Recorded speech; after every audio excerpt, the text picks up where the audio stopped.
Le dialogue de sainte Catherine de Sienne, le don des larmes, chapitre 4. Comment ceux qui désirent les larmes des yeux et ne les peuvent obtenir ont les larmes de feu, et pourquoi Dieu retire les larmes corporelles. Je t'ai parlé des larmes parfaites et imparfaites, et je t'ai dit comment toutes viennent du cœur. C'est de cette source que sortent toutes les larmes, quelles qu'elles soient, et toutes par conséquent peuvent être appelées larmes du cœur. Elles se différencient seulement par le sentiment d'où elles procèdent. Amour réglé ou déréglé, amour parfait ou imparfait, comme je te l'ai expliqué.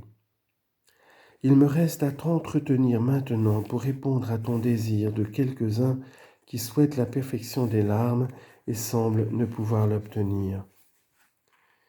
Y a-t-il donc des larmes d'une autre espèce que celles qui coulent des yeux ? Oui, vraiment.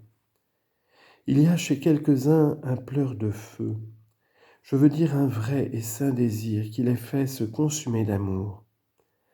Ils voudraient fondre leur vie en pleurs, par haine d'eux-mêmes et pour le salut des âmes, et il ne leur semble pas pouvoir y réussir. Ceux-là, oui, ont des larmes de feu que pleure l'Esprit Saint devant moi, pour eux et pour leurs prochains. Je dis que ma charité, avec sa flamme, embrase le cœur qui offre en ma présence des désirs ardents, sans une larme dans les yeux. Je dis que ce sont là des larmes de feu, et je répète que ces larmes, c'est l'Esprit Saint qui les pleure. Ceux-là, ne pouvant pleurer des yeux, m'offrent les désirs que la volonté a formés pour l'amour de moi. S'ils ouvrent l'œil de l'intelligence, ils verront que chaque fois que mes serviteurs exhalent devant moi le parfum d'un saint désir dans leurs humbles et continuelles prières, pour eux c'est l'Esprit Saint qui pleure.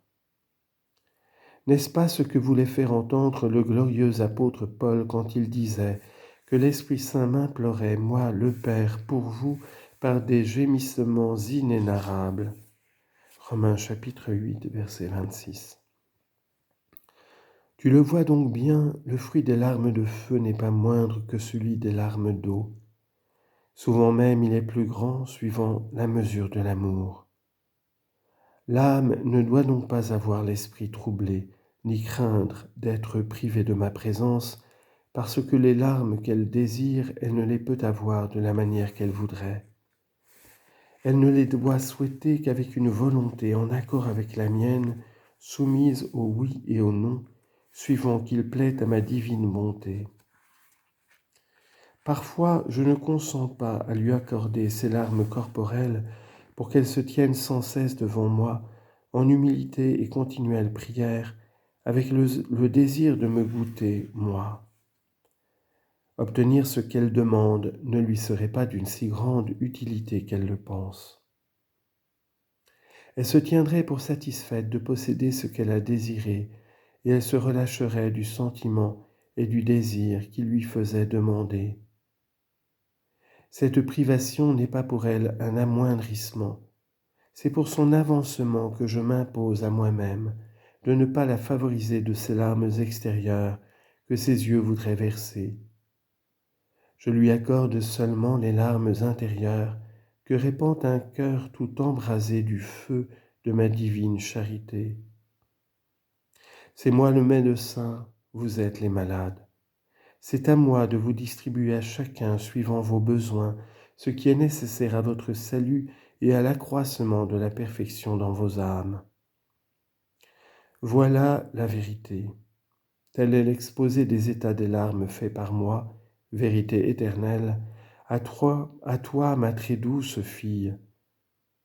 Baigne-toi donc dans le sang du Christ crucifié, de l'agneau immaculé si humble et si souffrant, et avance toujours dans la vertu pour alimenter en toi le feu de ma divine charité.